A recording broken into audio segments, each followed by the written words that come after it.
हा नाथ संबुधनु भंजनी हारा हुई है को। तो इस संसार में अनेकानेक को हैं, हम किस को मान लें? नर सहस्रमा सुनो पुरारी, को एक होए धर्म व्रतधारी, को तापस को पंडित ज्ञाता, को धनवंत सूर को दाता।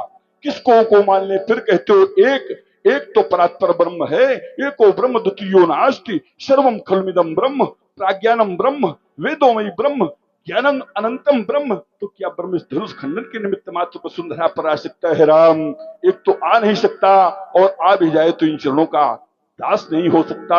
तुम तो दास कहते हो, लेकिन मैंने तो ऐसा जाना है, सबके प्रिय सेवक असनीति, मोरे अधिक दास पर प्रीति। तुम तो दास कहते हो, लेकिन व्यास जी वो तो सेवक भी कहलाने का अधिकारी नहीं है। सेवक सो सेवक सो जो करे शिव का, हरि करनी कर करिए लरा।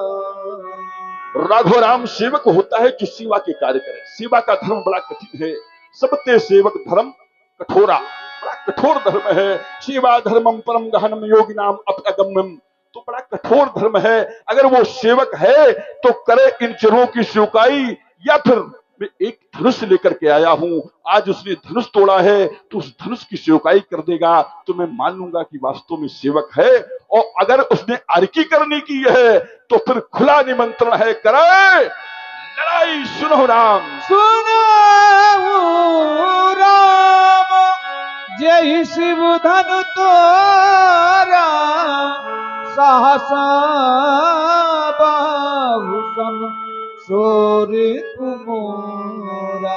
सुनो राम, जिसने भगवान शंकर के प्रचंड आयुध का खंडन किया है। सुनो राम, जय शिव धन तोरा, जिसने भगवान शिव के धनुष को खंडित किया है, वो मेरा साधारण वैरी नहीं है, वो महेशपतिपुरी नरेश कार्तवीर सहस्त्रबाहु अर्जुन के समान मेरा प्रबल बैरी है। सहस्त्रबाहु अर्जुन ने मेरे पिता से बैर किया था, तो उसके पंथ में दिया जलाने वाला नहीं रखा, ऐसा बैरी है।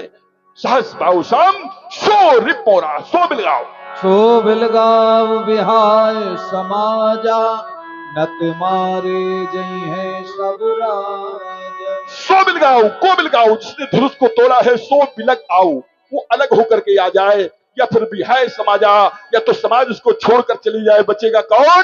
धनुष तोड़ने वाला। अगर ऐसा भी संभव नहीं तो फिर मेरी खुली घोषणा है कि नाथ मारे गई हैं सब राजा, सारे राजा एक एक करके दंडित किए जाएंगे और मुझे धनुष तोड़ने वाले की प्राप्त हो जाएगी।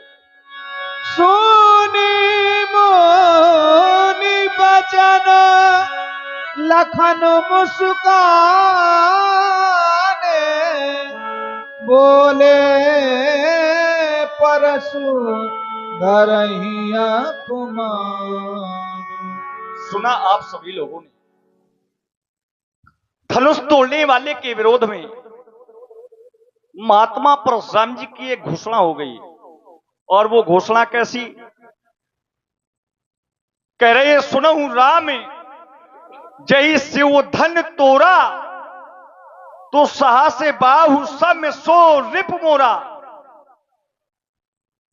कह रहे, जिसने भी भगवान शंकर के आयुध का खंडन किया है, वो इनका साधारण शत्रु नहीं है, वो शास्त्र बाहु समसूरक मोरा, शास्त्र बाहु के समान इनका वैरी है, रिपु है, अरि है। और कह रहे हैं, सो बिलगाहु बिहाय समाजा, अलग कर दिया जाए, धनुष तोड़ने वाले को समाज से अलग कर दिया जाए। और यदि ऐसा नहीं किया गया तो न तो मारे जई हैं सब राजा, ना माने नहीं ता माने तो, अगर ऐसा नहीं किया गया तो सभी राजा दंडित किए जाएंगे। मैं विचार ये करने लगा, अपराध एक ने किया है, दंडित सभी राजा क्यों किए जाएंगे? अच्छा दंड विधान है महाराज। ऐसी एक घोषणा महात्मा परशुराम जी के द्वारा और की गई थी। कब? जब सुनत बचन फिर अनत ने हारे, और देखे चाप खंड मही डारे, तो अत्र से बोले बचन कठोरा, और कहू जल जनक धनुष कही तोड़ा।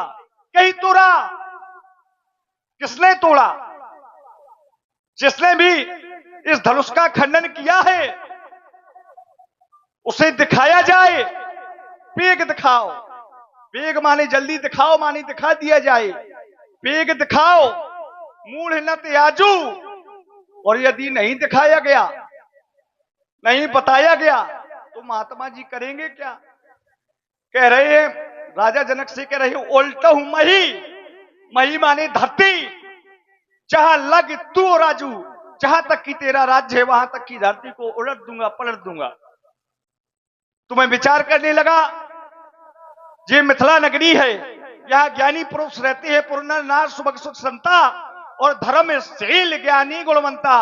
ये ज्ञानियों की नगरी है, एक ज्ञानी राजा की नगरी है। और महात्मा जी के द्वारा यहाँ की पृथ्वी पलट दी जाएगी, तो यहाँ ज्ञानी पुरुष रहते हैं, ज्ञानी पुरुषों की हत्या होगी। साधु संत रहते हैं, साधु संतों की हत्या होगी। यहाँ गौएं रहती हैं, गौ हत्या होगी। तो महात्मा जी अवतार कोट के हैं, और अवतार कोट के द्वारा गौ हत्या नहीं की जाती है, संतों की हत्या नहीं की जाती है। अवतार कोट के द्वारा इनकी रक्षा की जाती है। ये बात हमें जरा इनकी ठीक ठीक समझ में नहीं आई। और जैसे ही ये घोषणा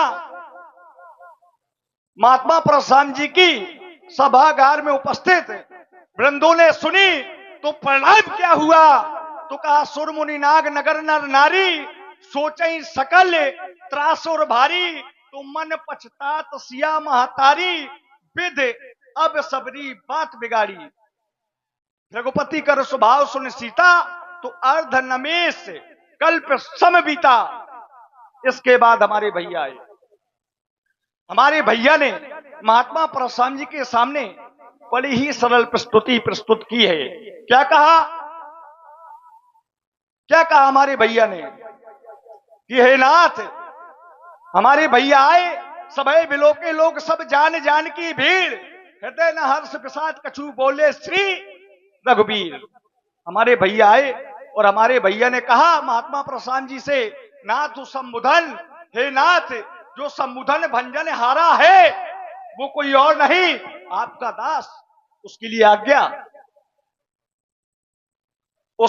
उसके लिए आज्ञा करिए।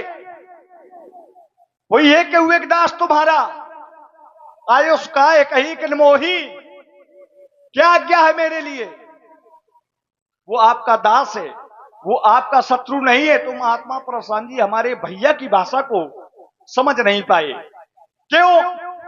क्योंकि यदि धनुष तोड़ने वाला यह कह देता कि धनुष मैंने तोड़ा, तो महात्मा परशुराम जी समझ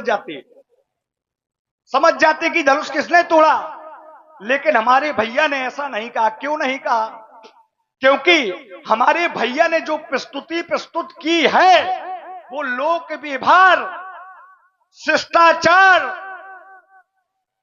सनातन धर्म की मर्यादा को रखते हुए महात्मा परशुराम जी के सामने प्रस्तुति प्रस्तुत की है। कहा हुई एक क्यों एक दास तुम्हारा। क्यों?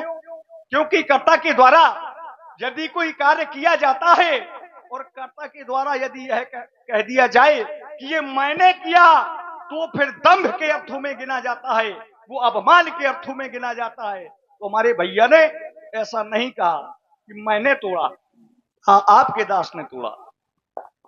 तो महात्मा परशुराम जी ने हमारे भैया की विचारधारा ही नहीं समझ पाई।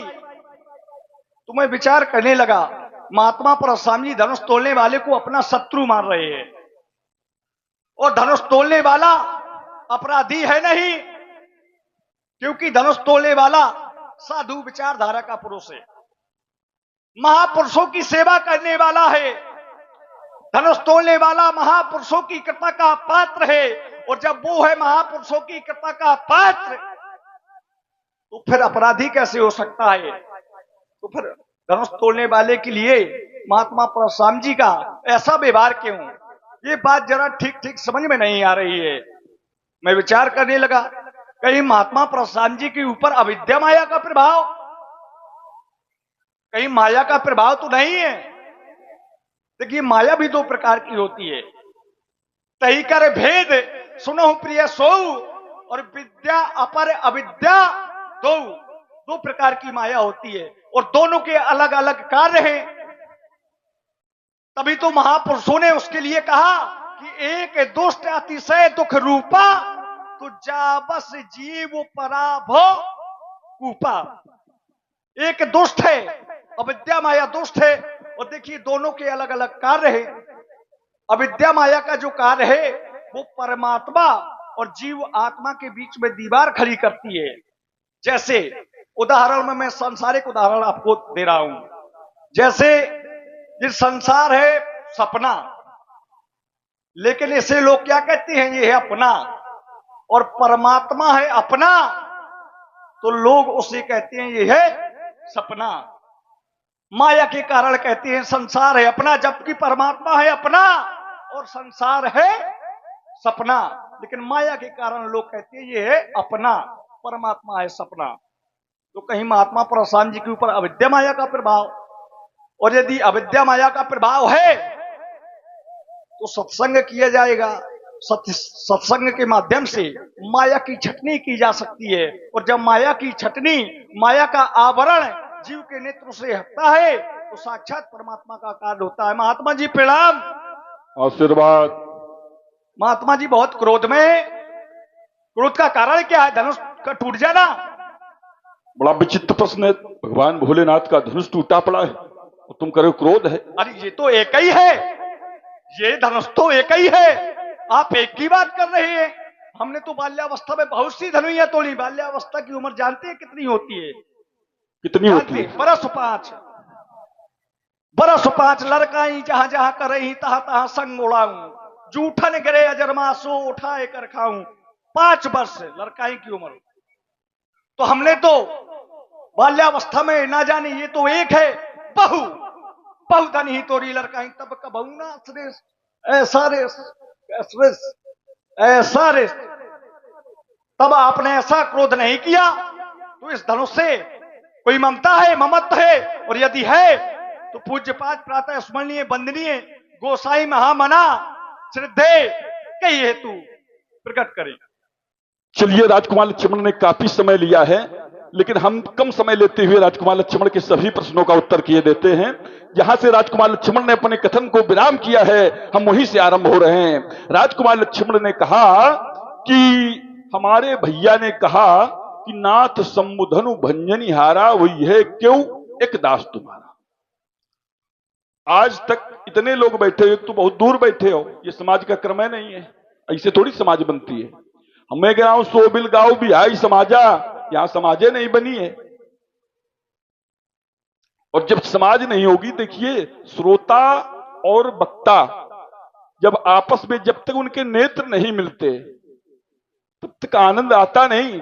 करने के लिए कुछ भी किया जाए और कुछ भी कहा जाए तो वो तो ठीक है। तो अब राजकुमार लक्ष्मण ने कहा कि हमारी भैया की भाषा को नहीं समझ पाए, लोक व्यवहार, सनातन धर्म की रक्षा, शिष्टाचार। आज तक विश्व साहित्य में कोई ऐसा उदाहरण नहीं है कि कोई प्रश्न पूछा जाए तो उसके उत्तर में क्यों आवे।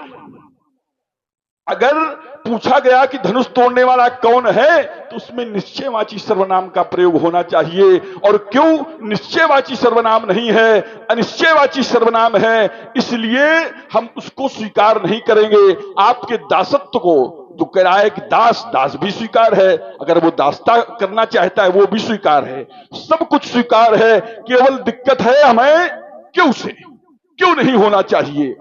और अगर उसने क्यों कहा है तो उसे क्यों कहने का अधिकार नहीं। जैसे किसी से पूछा जाए तुम्हारे देश का क्या नाम है, तो उत्तर में कोई कह दे हो ये कोई एक देश हमारा, ये उत्तर होता है। प्रश्न का उत्तर निश्चय में दिया जाता है, इसलिए राजकुमार लक्ष्मण हमें स्वीकार नहीं है। और तुम कह रहे हो दंभ। देखिए, अगर मैं कहा जाए तो दम्भ नहीं होता। इसका एक उदाहरण दिए देता हूं। इस समय देवऋषि नारद कहते हैं, ये विधि होए नाथ हित मोरा, करो सुबेग दास मैं भी कहा जा रहा है और दम्भ भी नहीं है। तो राजकुमार लक्ष्मण ध्यान से सुनो। फिर तुमने बताया कि परशुराम जी में माया व्याप्त है, तो राजकुमार लक्ष्मण ध्यान से सुनो। जहां मैं और मेरा, तू और तेरा, वहां माया होती है। मैं अरुमोर तोर तय माया और यही बस कीन्हे जीव निकाया। तो इसी के बस में सारा संसार है। और यहां तक माया के लिए कह दिया गया, गो गोचर जहां लगी मनु जाई और सो सब माया जानेऊ भाई। तो माया संसार में बेटा है। और मैंने ये नहीं कहा कि मेरा धनुष है। मैंने धनुष किसका बनाया है? मैंने धनुष बनाया है भगवान भोलेनाथ का। सुनो राम जय शिव धनु तोरा। धनुष मेरा नहीं है। और अगर भगवान भोलेनाथ का धनुष है, भगवान के प्रति भक्ति करना कोई माया होता है? ये भक्ति है, श्रद्धा है। इसको माया से जोड़ना राजकुमार लक्ष्मण बिल्कुल अनुचित है। और तुमने कहा था कि धनुष तो एक ने तोड़ा है और दंड सभी को दिया जाएगा। हाँ राजकुमार लक्ष्मण, दिया जाएगा। क्यों? अपराधी तीन प्रकार के होते हैं। जैसे किसी को मारना है तो किसी ने कहा अमुक व्यक्ति को मारना है, मारो। तो जो योजना बनाता है, प्रेरणा देता है, प्रेरक, वह प्रथम अपराधी। और जो अपराध करता है, जो मारता है, वह द्वितीय अपराधी। और जो मार करके आता है, उसे छिपने के लिए कहीं स्थान नहीं मिलता, जो उस अपराधी को छिपाता है वह भी अपराधी होता है। और इसी समाज में धनुष तोड़ने वाला है। तो धनुष तोड़ने वाले को जब बताया नहीं जा रहा, दिखाया नहीं जा रहा, तो फिर मेरी घोषणा है कि न तुम्हारे जी है सब राजा। इसमें क्या गलत है? जब धनुष तोड़ने वाले को छिपाया जा रहा है इसी समाज में, तो मेरी घोषणा है कि न तुम्हारे जी हैं सब राजा। अब राजकुमार लक्ष्मण ने कहा था कि आप पृथ्वी उलटने की बात कर रहे हैं, तो पृथ्वी राजकुमार लक्ष्मण तो अवश्य उल्टेंगे। देखिए, मैंने पृथ्वी उलटने को इसलिए कहा है कि इसी धरती से राजा जनक को हल चलाने पर कन्या मिली है। तो हम एक बार तुम्हारे पूरे राज्य की पृथ्वी को पलट दें, और पलटने से जो कुछ मिलना हो तो मिल जाए। तो आज जैसे ये धनुष टूटे हैं, दूसरे धनुष को टूटना नहीं पड़ेगा। इसलिए राजकुमार लक्ष्मण, तो तुम जो बोल रहे हो बेटा सब, तो इस सब का एक कारण है कि रे बालक काल बस बोल तुहिर संहार और धुरी त्रिपुरारी धनु, ये विदित सकल संसार, ये विश्वविख्यात धनुष है। कहा भगवान भोलेनाथ का धनुष और कहा तेरी धनुया। तू धनुयों से जो क्षमता कर रहे हैं राजकुमार लक्ष्मण, ये शिकार नहीं है। देखिए महाराज, आप कह रहे हैं रे नृप बालक काल बस बोलत तू इन्हें संहार। कहा ये भगवान भोलेनाथ का परम प्रिय अयोध्या, और कहा तुम्हारी छोटी छोटी धनुइया। तुम आप कह रहे हैं तुम उससे समता करते हो अपनी धनुइयों की, धनुष से।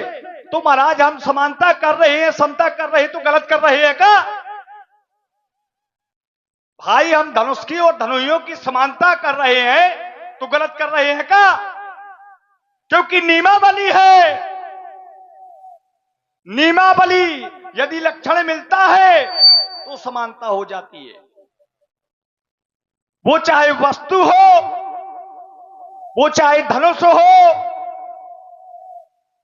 और वो चाहे आप हो और चाहे हम हो। यदि लक्षण एक भी मिलता है, जरूरी नहीं पूरे लक्षण मिले, यदि एक भी लक्षण मिलता है तो समानता हो जाती है। जैसे एक जगह लक्षण मिल रहे हैं, कहां? वहां समानता की जा रही है। अनुज वधू, ध्यान देना, ध्यान से सुनना महाराज, हम तो दे ही रहे। अनुज वधू भगनी सुत नारी। अनुज माने छोटे भाई की, वधू माने पत्नी, सुत नारी। ये केखा बराबर है, केखा बराबर है। ये 16 सट कन्या सम, ये चारों समान हैं, बराबर हैं। और ये भी बता दूं कि धनुइयों की और धनुष की समता मैं क्यों कर रहा हूं, क्योंकि लक्षण मिलता है और जरूरी नहीं कि लक्षण पूरे मिले। और लक्षण क्या मिलता है बताइए। अब वो चाहे धनुष हमारा हो, और चाहे वो धनुष राम जी का हो, और चाहे वो धनुष परशुराम जी का हो, और चाहे वो धनुष महाराज जनक जी का हो। प्रत्येक धनुष से कर्म एक ही किया जाता है। प्रत्येक धनुष से कर्म एक ही किया जाता है। बाण ही चलाई जाती है, बाण ही चलाई जाते हैं धनुष से, सरसंधान। और यदि किसी धनुष से भोजन कराया जाता हो तो आप बताएं। प्रत्येक धनुष से एक ही कर्म होता है, वो भी सर्वसंधान। आप कह रहे हैं समानता कर रहे हो, काहे ना करेंगे जब लक्षण मिलता है। दूसरी बात, आपने कहा कि तुम कह रहे हो परशुराम जी के ऊपर माया का प्रभाव, तो परशुराम जी के ऊपर माया का प्रभाव तो कभी नहीं पड़ सकता। देखिए, आप ही का फंसाव है, आप ही ने एक धाली पड़ी है। आपने कहा माया क्या है, तो परशुराम जी ने कहा कि मैं और मोर तोरे तय माया। माया क्या है? मैं और मोरा, तू और तेरा, मैं मोरा, ये माया है। और परशुराम जी ने हमारे भैया से क्या कहा था? सुना हूं राम जय से वो धन तोरा, तो सहस बाहु समसो रिपु। फंसे स्वयं, फंस गए कि नहीं? आप ही ने कहा था, आप ही की अर्धाली पढ़ रहा हूं मैं। आपने कहा था माया क्या है, तो कहा मैं और मोर, मेरा, तुम, तुम्हारा, यही माया है। तो आपने हमारे भैया से कहा था, उत्तर ले लो पूरी बात। अच्छा, आपने हमारे भैया से कहा था सुना हूं राम जय से वो धन तोड़ा, भगवान शंकर का धनुष जिसने तोड़ा। जब ये बताइए भगवान शंकर का धनुष तोड़ा तो शत्रु आपका कैसे? आपने कहा समसोर पूरा, तो माया है कि नहीं? तीसरी बात, आपने कहा लक्ष्मण ये केऊ शब्द, ये हमारी समझ से बाहर है। जब तक ये केऊ शब्द लगा रहेगा तब तक महात्मा परशुराम जी धनुष तोड़ने वाले को नहीं खोज सकते। आपने कहा जैसे किसी व्यक्ति से उसका परिचय पूछ लिया जाए और वो व्यक्ति कह दे हुई है कि एक देश हमारा, तो ये परीक्षा का विषय है। ये जो आप कह रहे हैं ये परीक्षा का विषय है कि हुई है कि एक देश हमारा।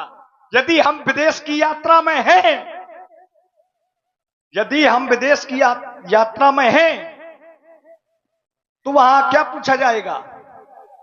कहां के हो? तो वहां उत्तर दिया जाएगा कि वहां के हैं। ये नहीं कहा जाएगा हुई है कि एक देश हमारा, अपने देश का नाम बताया जाएगा। और यदि अपने देश में है, अपने देश की यात्रा में है और कोई पूछ दे कि कहां के हो, कोई ये नहीं पूछेगा किस देश के हो, ये पूछेगा कहां के हो। अपने देश में फिर ये भाषा नहीं चलेगी कि किस देश के हो, वहां ये पूछा जाएगा कहां के हो, किसके हो, कौन हो। ये नहीं कहा जाएगा हुई है कि एक देश हमारा।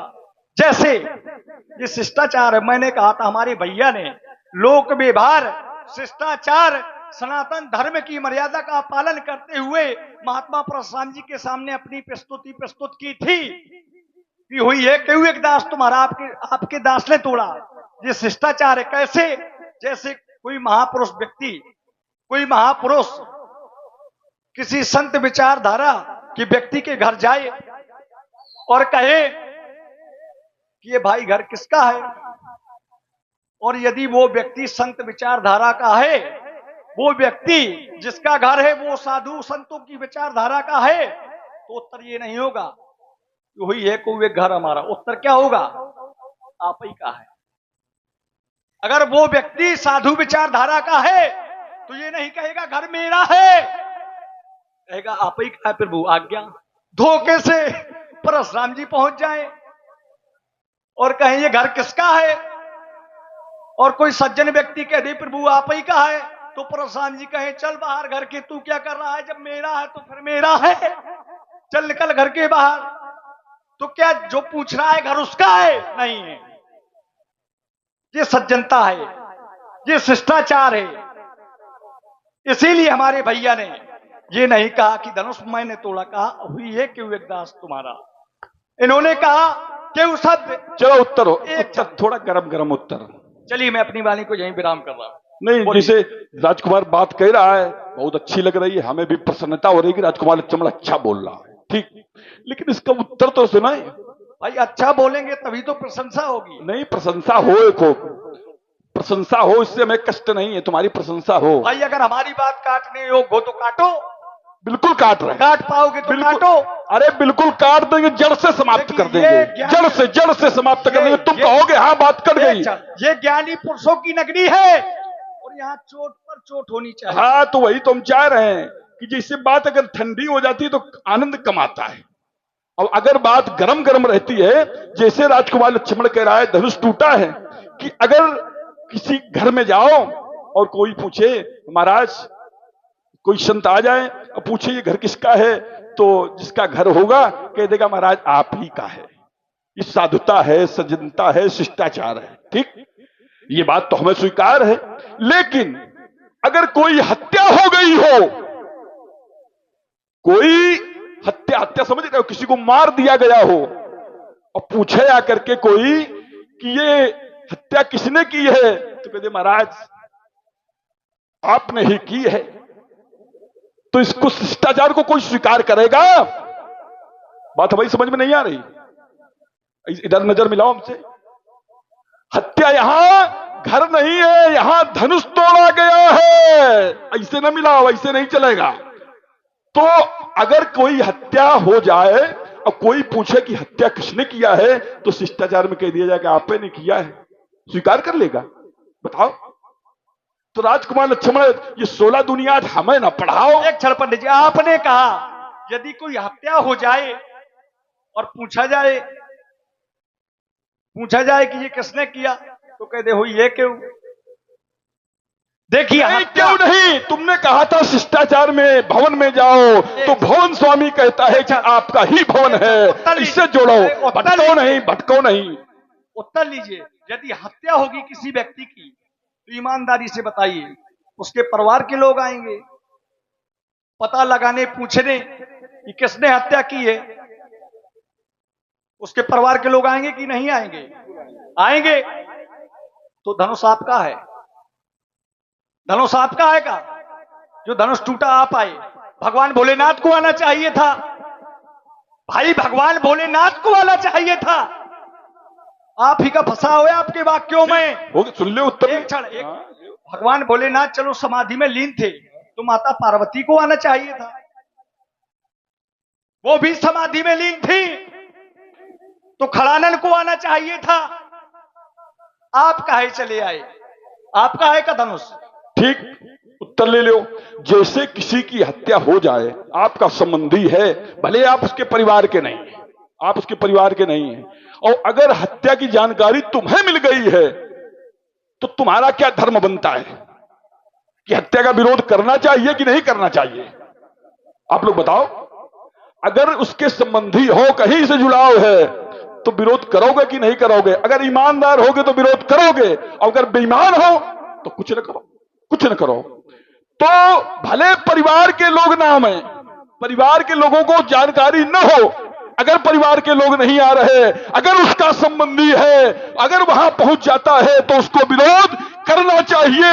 और वही विरोध में कह रहे हैं यदि वो व्यक्ति ईमानदार है तो वो विरोध करेगा, तुम्हारे जैसा बेईमान न हो। अच्छा, उत्तर चलिए प्रमाण देना कि हमने आपकी बेईमानी की है कि संसार में किसी की बेईमानी की है। हमसे ज्यादा ईमानदारी का पाठ कोई नहीं पढ़ाएगा आपको। हमारे वंश से ज्यादा ईमानदारी का पाठ पढ़ाने वाला कोई नहीं है यहां पर। हमारा वंश ईमानदारी से बना है। रघुकुल रीत सदा चली आई, वचन जाए पर प्राण न जाई। प्राण जाए पर वचन न जाई, प्राण जाए पर वचन न जाई। सुनिए महाराज, एक क्षण, आपने कहा किसी की मृत्यु हो जाए, हत्या हो जाए, तो जो विरोध करेगा उसमें वो ईमानदार है, जो विरोध करेगा। यहां पर धनुष खंडन हुआ है, किसी ने विरोध किया नहीं किया, आप ही ने कहा किया। तो यहां कोई ईमानदार नहीं है कि आपके अलावा? आपके अलावा यहां कोई ईमानदार नहीं है कि आप ही ईमानदार हैं? उसका कारण मैं बता दे रहा हूं। आप क्यों आए? देखिए, अभी आप यहां कहेंगे लक्ष्मण हमसे गलती हो गई, ये शब्द हमने यहां कह दिया। क्यों? क्योंकि भगवान भोलेनाथ क्यों नहीं आए? एक बार भगवान भोलेनाथ का और भगवान विष्णु का युद्ध हुआ, और उस युद्ध में भगवान भोलेनाथ के हाथ में था ये अजगो, और भगवान विष्णु के हाथ में था सारंग। देवताओं की सभा लगी हुई थी,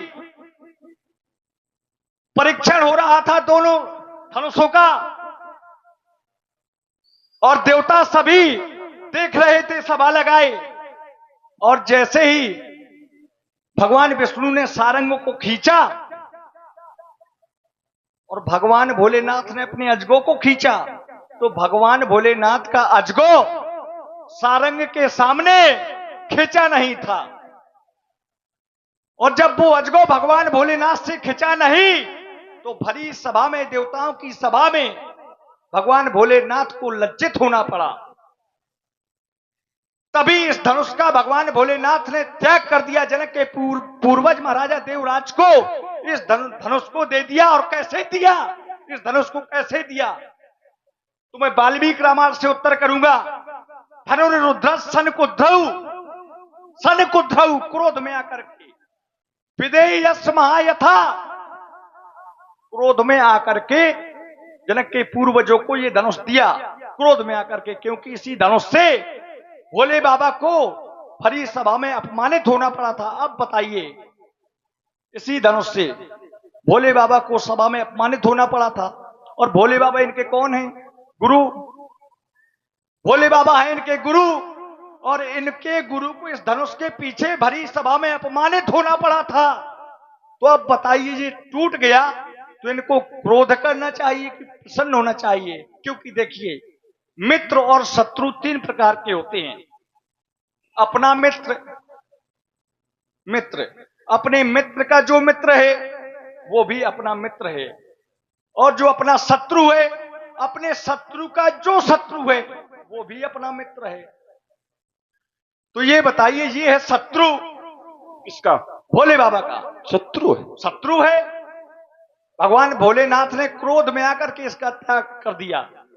जैसे युद्ध क्षेत्र में, युद्ध भूमि में हमारी अस्त्र शस्त्र धोखा दे जाएं, तो अस्त्र शस्त्रों के ऊपर हमें क्रोध आएगा कि प्रसन्नता बढ़ेगी?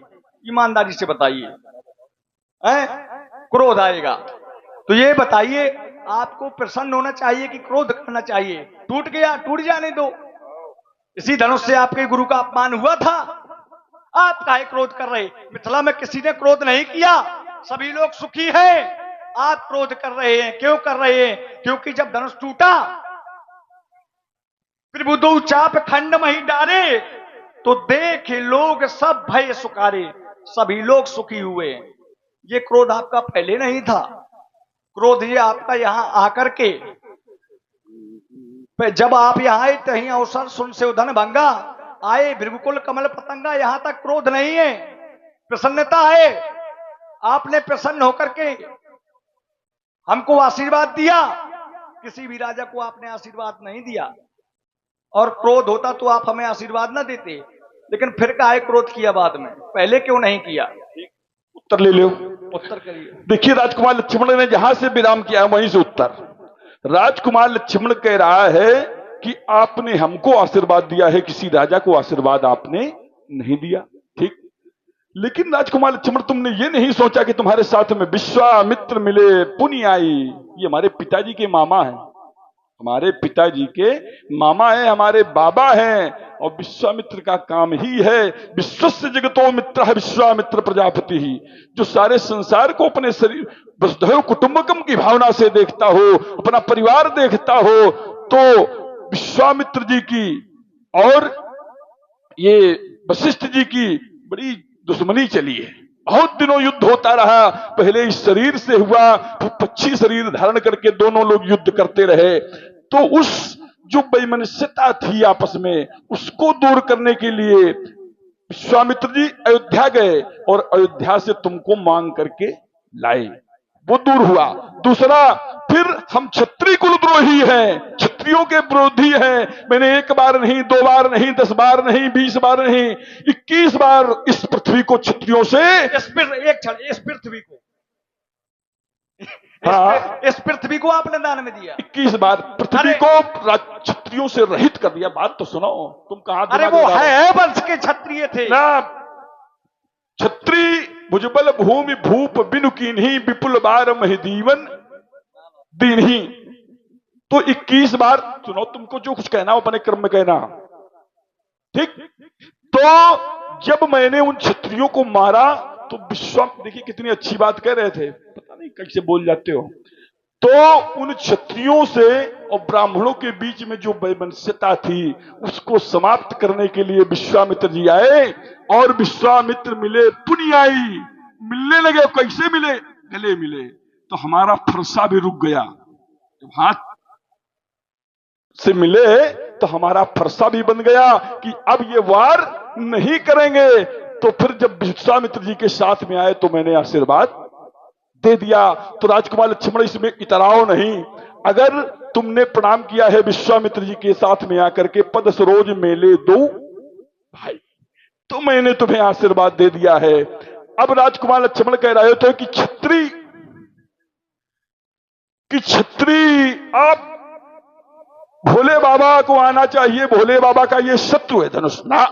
अगर पुत्र, देखिए, अगर किसी का पुत्र कोई अनुचित कार्य कर देता है, चाहे जितना अनुचित कर दे, तो क्या पुत्र को शत्रु मानता है?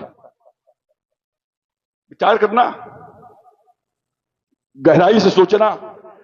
तो ये भगवान भोलेनाथ का धनुष है, अगर वो शत्रु मानते तो उसी समय तोड़ देते। ठीक? क्यों? क्रोध में दिया तो किसको दिया? देवराज को दिया कि पूजा करना इसकी। तो उसके घर में पूजा होती रही। और ये बताओ, जब पूजा के लिए दिया गया था तो तोड़वाने का अधिकार किसने दिया? प्रश्न यहां फंसता है कि जब देवराज को दिया गया, ये महाराज जनक की 21वीं पीढ़ी के राजा थे देवराज, उन देवराज को दिया गया था, और देवराज को दिया गया कि पूजा करना इसकी। अब अगर शत्रु होता, भगवान भोलेनाथ तोड़ नहीं सकते थे। और अगर धनुष तोड़ा गया है और तुम कह रहे हो देख लोग सब भय सुखारे कि सब लोग सुखी हैं, अगर सुखी हैं तो यहां के लोग जब से मैं आया विरोध कर रहा हूं, एक व्यक्ति तुम्हारे अलावा, एक व्यक्ति हमारे सामने आकर खड़ा हो जाता, कहता कि महाराज आप अनुचित कर रहे हैं ना, कोई नहीं आया, केवल तुम ही एक हो, तुम ही एक। और हम ये कहते हैं, जैसे हमारे गुरु की वस्तु को कोई नष्ट करे, जैसे किसी मंदिर में आप पूजा करते हैं, उस मंदिर की मूर्ति को कोई तोड़ दे तो उसका विरोध करना चाहिए कि नहीं करना चाहिए? पूजा करने वाले को बताओ, आप लोग, करना चाहिए। बस यही हम कर रहे हैं। चलिए महाराज, कुछ लोग नहीं कर रहे तो वो अपने धर्म से गिर रहे हैं, अपने धर्म को स्वयं छोड़ रहे हैं, ये उनका काम जाने। लेकिन हमें तो धर्म का पालन करना है। भगवान भोलेनाथ के धनुष को तोड़ा गया है और उसी को हम जानना चाहते हैं। अगर दंडनीय होगा तो दंड देंगे, अगर बंधनीय होगा तो बंधन करेंगे। चलिए महाराज, आपने कहा जैसे कोई मंदिर को तोड़े, ध्यान देना एक एक शब्दों पर चोट होगी। महाराज ने कहा जैसे कोई मंदिर तोड़े और कोई व्यक्ति उसका विरोध करे तो वो गलत कर रहा है क्या? देखिए महाराज, यदि कोई मंदिर तोड़ेगा तो वो किसी एक व्यक्ति का शत्रु नहीं होगा। यदि कोई देवालय को, मंदिरों को तोड़ेगा तो वो किसी व्यक्ति विशेष का शत्रु नहीं होगा, वो सार्वजनिक शत्रु होगा। क्यों? क्योंकि मंदिर जो होता है वो किसी व्यक्ति विशेष का नहीं होता है। भले ही लोग, आज भी एक परंपरा है, भले ही लोग मंदिर को अपने धन से बनवाए, लेकिन फिर भी उसमें समाज की सलाह लेनी पड़ती है, समाज से शिक्षा लेनी पड़ती है, ब्राह्मणों की आवश्यकता पड़ती है। आज भी लोग मंदिरों के लिए भले ही अपना धन इकट्ठा कर ले, लेकिन चंदा मांगने जाते हैं। और फिर भगवान की मूर्ति को कोई तोड़ेगा, भगवान के मंदिरों को कोई गिराएगा तो फिर वो व्यक्ति विशेष का शत्रु नहीं होगा, वो सार्वजनिक शत्रु होगा, वो समाज का शत्रु होगा। और ये भगवान भोलेनाथ का धनुष है तो भगवान भोलेनाथ आपके गुरु पर नहीं है, आपके गुरु ही नहीं है। शास्त्र कहता है कि तुम त्रिभुवन गुरु वेद बखाना, आन जीव पावर का जाना।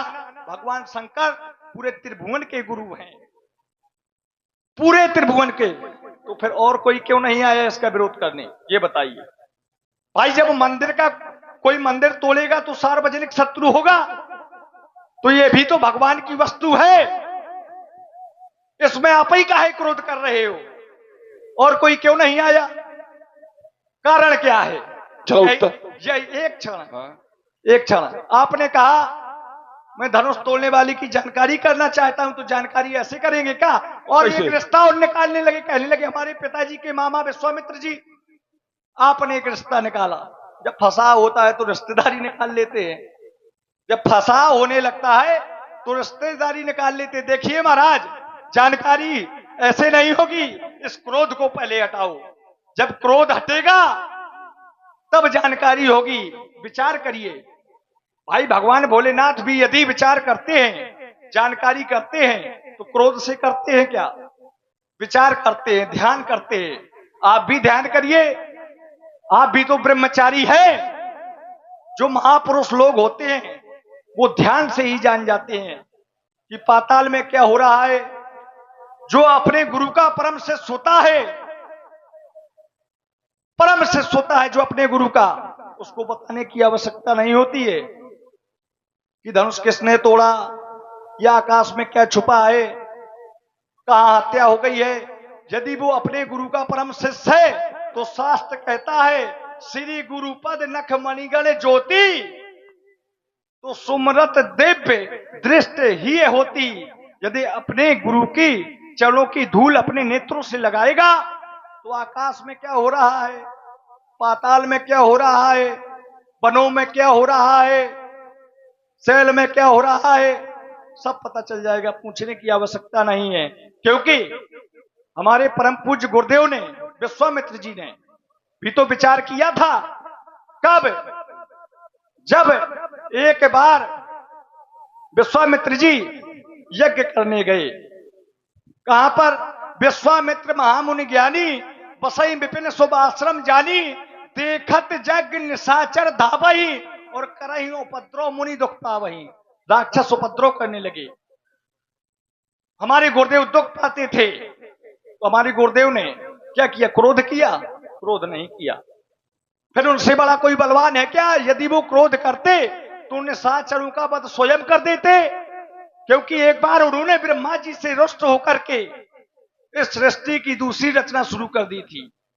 तो क्या वो राक्षसों का वध नहीं कर सकते थे? लेकिन उन्होंने ऐसा नहीं किया। उन्होंने विचार किया। क्या विचार किया? तब मुनिवर मन कीन विचारा, प्रभु अवतरऊं हरई मई भारा। जान गए कि परमात्मा को ही बुलाना पड़ेगा। परमात्मा का अवतार हो गया। जब परमात्मा का अवतार होता है तो किनके लिए होता है?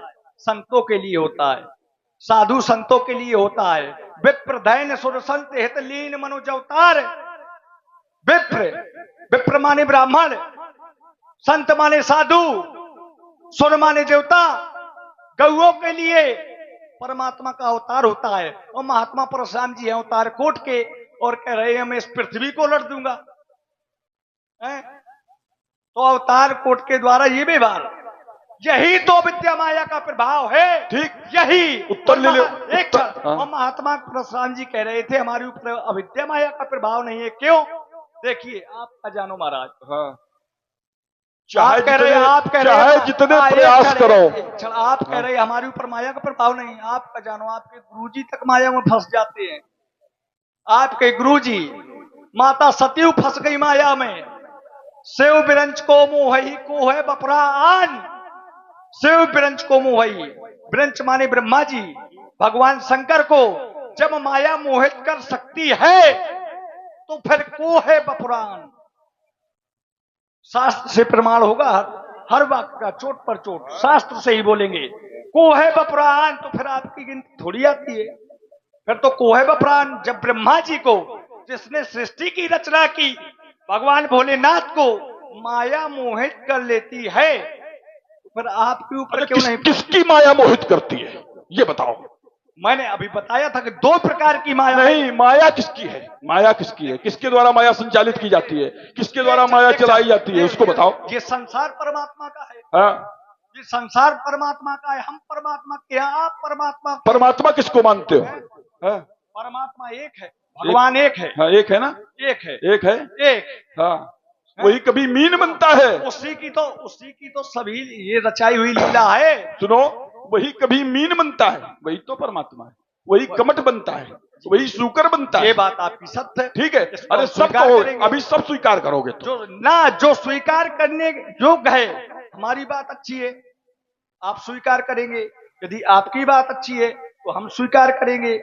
नहीं, बातें अच्छी कर रहे हो तुम, ये हमें अच्छा लग रहा आपने है। कहा- मैंने कहा- लेकिन तुम जो विरोध में बोल रहे हो, कह रहे हो कि माया में आप फंसे हो, हम तुम्हें फंसा रहे हैं, हम तुम्हें फंसा रहे हैं, अच्छा हमें चुनौती दे रहे हैं। हाँ, चलो चुनौती सुनो है महाराज। सुनो, स्वीकार करो चुनौती और फंसो। कैसे? तुम कह रहे हो कि माया में शिव फंस जाते हैं, भगवान भोलेनाथ, ब्रह्मा जी फंस जाते हैं, ठीक, लेकिन ये माया किसकी है? तो शिव की नहीं है, तो हरि की माया तो है। हरि माया। हरि। अब तुम कह रहे हो प्रमाण से होगी, तो प्रमाण से वार्ता होगी। हम कहीं से कमजोर नहीं है, 1 इंच भर तुमसे बहुत भारी पड़ेंगे बेटा।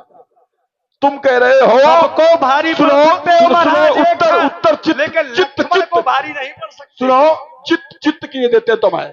तुम कह रहे हो कि शिव और बिरंची मोहित हो जाते हैं, को है पूरा आन, तो हम कह रहे हैं माया किसकी है? तो ये माया किसकी है? तब हरि माया दूर निवारी, और नहीं तहां रमा न राज कुमारी। पहोरे राम माया ही सिर नावा। हाँ, समझो किसकी माया है? नहीं, इसके पहले मीन देखो, मैं उत्तर तो सुनो। मीन कमठ मछली बनते हैं, कभी मत्स्य अवतार, कभी कमठ, कभी बाराह, कभी सूकर, और मीन कमठ सूकर नरहरि वामन, कभी वही वामन बन